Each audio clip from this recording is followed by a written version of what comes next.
अस्सलामुअलैकुम वरहमतुल्लाहि वबरकातुहू। दोस्तों, इस वीडियो में हम बात करेंगे सऊदी आज़ाद वीज़ा के बारे में।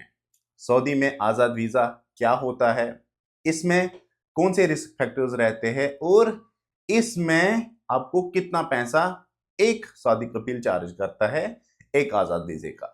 दोस्तों, सबसे पहले हम जानने की कोशिश करेंगे एक आज़ाद वीज़ा की प्रोसेस क्या रहती है। दोस्तों, आज़ाद वीज़ा एक इलीगल अरेंजमेंट होता है, इसको सऊदी गवर्नमेंट ने बैन किया है। एक इलीगल अरेंजमेंट होता है कैंडिडेट और सऊदी कफील के बीच में, वो आपको अलाउ करता है आप सऊदी में एज फ्रीलांसर कहीं भी काम कर सकते हैं।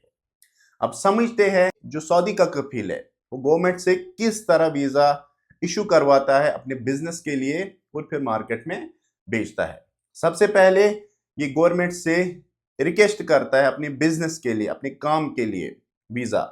जब वीजा इश्यू होते हैं, यही सऊदी कफील मार्केट में एजेंट्स को भेजते हैं और वही एजेंट्स कैंडिडेट्स को भेजते हैं। और जब कैंडिडेट सऊदी अरब एंटर होता है तो सबसे पहले सऊदी का कफील, सऊदी की कंपनी इसका इकामा बनाती है।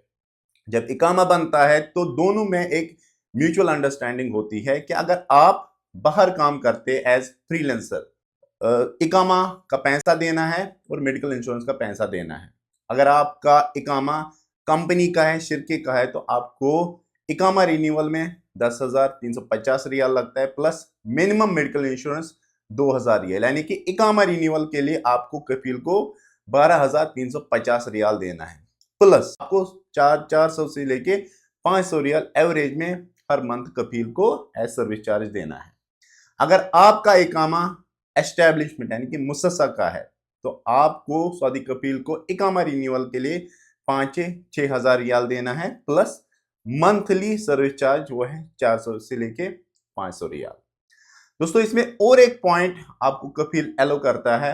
अगर आप दूसरी कंपनी में अपना इकामा ट्रांसफर करते हैं, जब आपको जॉब मिलता है, यह आपको अलाउ करता है आप दूसरी कंपनी में ट्रांसफर कर सकते हैं। आजाद वीजा नाम एग्जिस्ट नहीं करता है सऊदी में, एक नॉर्मल वीजा होता है। जैसे आप इंडिया से आते हैं, पाकिस्तान से आते हैं, बांग्लादेश से आते हैं, एजेंट के थ्रू वो वर्क वीजा होता है, तो ये सेम वर्क वीजा होता है। इसमें खाली जो सऊदी का कफील है वो अपने बिजनेस के लिए वीजा गवर्नमेंट से लेती है, लेकिन बाद में मार्केट में एजेंट्स को भेजता है, एजेंट्स कैंडिडेट को भेजता है। लेकिन जब आपको सऊदी कफील इस वीजा पे लाता है, वो आपको जॉब गारंटी नहीं करता है। बोलता है आप आ जाओ यहाँ पे, आप खुद जॉब ढूंढो, मैं आपके जॉब का जिम्मेदारी नहीं लेता हूँ। आप एजेंट के थ्रू आते हैं कंपनी के वीजा पे तो उसमें जॉब गारंटीड होता है। ये आजाद वीजा का प्रोसेस है। आजाद वीजा जैसी कोई भी टर्म एग्जिस्ट सऊदी में नहीं करती है। अब बात करेंगे इसमें कौन कौन से रिस्क फैक्टर्स रहते हैं। सबसे बड़ा रिस्क फैक्टर इसमें है आपको, अगर आपको जॉब नहीं मिलता है, आपको जॉब सर्चिंग खुद करनी है। मान लो अगर आपको जॉब नहीं मिलता है एक साल में आपको खुद इकामा रिन्यूअल करना है, उसमें 12,350 रियाल आपको कफील को देना है अगर कंपनी का वीजा है। अगर शिरके का वीजा नहीं है, मुसस्सा का वीजा, उसमें आपको हर महीने में 500 रियाल मिनिमम चार्ज आपको कफील लेगा प्लस आपको 5 से 6 हज़ार रियाल ईयरली इकामा रिन्यूअल के लिए लेना है। जो शिरके का वीजा है उसमें भी आपको मंथली चार्ज कफील 400 से 500 riyal as per market average price.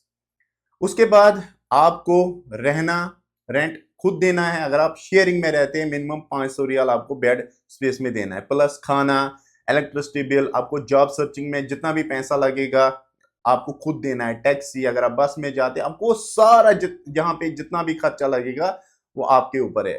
कफील कोई भी जिम्मेदारी नहीं लेता है क्योंकि कफील आपको बस वीजा भेजता है। दूसरा रिस्क फैक्टर जो है वो है आपको हर साल इकामा रिन्यूअल करना है, वो मैंने ऑलरेडी आपको बताया है। और सबसे बड़ा रिस्क फैक्टर जो है, अगर आप किसी कंपनी के साथ काम करते हो और आपका इकामा ट्रांसफर उस कंपनी में नहीं हुआ है, जब आप उस कंपनी के साथ काम करते हैं तो आपका इकामा डिफरेंट होता है। अगर आप पकड़े जाते हैं तो आपको 50,000 रियाल का फाइन प्लस आपको जेल भी हो सकती है और आपको अपने मुल्क वापस भी भेज सकते हैं। इसलिए मेरी सजेशन रहेगी, और आपको कोई लालच देता है कि आप आज़ाद वीज़ा पे यहाँ पे आ जाओ और यहाँ पे जॉब ढूंढो, यहाँ पे जॉब सैचुरेशन बहुत ज़्यादा है, जॉब मिलना इतना इजी नहीं है जितना पहले था। रिसेंटली एक कश्मीर का पीएचडी होल्डर, किसी ने उसको भड़काया है कि आप यहाँ पे आ जाओ आज़ाद वीज़ा पे और यहाँ पे आपको जॉब मिलेगी। पिछले 6 महीने से मुझे वो कॉल करता है, 6 महीने से वो जॉबलेस है। स्कूल में जॉब मिली थी 2500 रियाल की, और कफील उसको हर महीने में 500 रियाल लेता है। अब आप बताएं, अगर पीएचडी होल्डर को जॉब नहीं मिलती है, हमको कहाँ मिलेगी यहाँ पे जॉब? जॉब यहाँ पे उसी को मिलती है जिसको यहाँ रिलेटिव होते हैं, जिसको यहाँ पे दोस्त होते हैं। वो दोस्त के घर बैठते हैं और उनको उतना दबाव नहीं पड़ता है, क्योंकि दोस्त या रिश्तेदार उनको सपोर्ट करते हैं, उनको यहाँ पे जॉब मिलता है। अगर आपका रिलेटिव यहाँ पे नहीं है, आपको सब अपने ऊपर लेना है, तो आप बिल्कुल प्लीज यहाँ पे आज़ाद वीजा पे नहीं आए। अगर आप यहाँ पे आते तो आपको परेशानी उठानी पड़ती है। आपको रूम, खाना, बाकी चीजें, इकामा, मेडिकल इंश्योरेंस, सब चीजें आपको खुद देखनी है। तो मेरी सजेशन यही रहेगी, प्लीज अगर आपको कोई भड़काता है आजाद वीजा पे यहाँ पे आ जाओ, प्लीज मत आ जाओ। और लास्ट में हम बात करेंगे कि अगर आप आजाद वीजा पे आना चाहते हैं, मतलब ये समझते हैं नहीं मैं जाऊंगा आजाद वीजा पे, तो सबसे बेस्ट प्रोफेशन है आमिल लेबर, उस पे आ जाओ। और उसका जो रेट है मार्केट में वह है 5000 रियाल। उसमें 3 महीने का इकामा आपको कफील देता है। उसके बाद अगर आप 3 महीने का इकामा रिन्यू करना चाहते हैं, या 6 महीने का या 1 साल का, वो आप पे डिपेंड है। वो आपको कफील age according to government fees जितना होता है उसके हिसाब से वो चार्ज करेगा। टोटल 1 साल का जो इकामा रिन्यूअल है शिरके का, कंपनी का, वो है 10,350 riyal plus 1000 medical insurance charges.